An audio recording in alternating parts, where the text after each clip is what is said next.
শরীফের মধ্যে নবীজি বর্ণনা করেন, হুজুরু মাজলিসি ইলমিন আফদালু মিন সালাতি আলফি রাকাআতিন ওয়া ইয়াদাতু আলফি মারিদিন ওয়া শুহুদি আলফি জানাজা। আল্লাহর হাবিব বলেন, যদি কোনো দিনদার ইমানদার মুসলমান দ্বীনি ইলম হাসিল করার জন্য হক্কানি আলেমের মজলিসে হাজির হয়ে গেল, পরিপূর্ণ দ্বীনের মজলিসে হাজির হয়ে যায়, তার হাজির হওয়ার সাথে সাথে 1000 রাকাত নামাজ, 1000 রোগীর সেবা শুশ্রূষা, 1000 জানাজায় শরীক হওয়া, এই 3000 নেক আমলের বদৌলতে আল্লাহ রাব্বুল আলামিন যেই পরিমাণ সওয়াব দেন, ইমানদার বান্দা দ্বীনি ইলমের মজলিসে বসার সাথে সাথে আল্লাহ রাব্বুল আলামিন তার চাইতেও বেশি সওয়াব দান করে দেন। খুশি না বেজার? আল্লাহর হাবিব বলেন,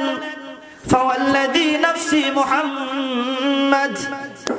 ফাওয়াল্লাযী নাফসু মুহাম্মাদ বিয়াদিহি মা মিন মুতাআল্লিম ইয়াখতালিফু আন ইয়াযহাবু ওয়া ইয়াজিউ ইলা বাবিল আলিম। আল্লাহর নবী আখিরি জামানার পয়গম্বর বলেন, যদি কোনো দিনদার ইমানদার মুসলমান দ্বীনি ইলম শিক্ষার নিয়তে ঘর থেকে বের হয়ে যায়, আলেমের মজলিসে হাজির হয়,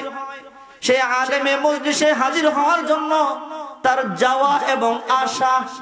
যতগুলো কদম হয়, বাড়ি থেকে আসছেন কাইক একটা দুটা লাগছে না, অনেক কথা বলেন, অনেক না? আল্লাহর হাবিব বলেন, ইল্লা ইয়াকতুবুল্লাহু লাহু বিকুল্লি কদামিন ইবাদাতা সানাহ,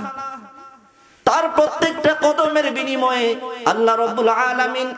এক বছর বিরামহীন ভাবে নফল ইবাদত করলে যত সওয়াব, তার প্রত্যেকটা কদমের বিনিময়ে আল্লাহ দিয়ে দেন। শুধু তাই নয়,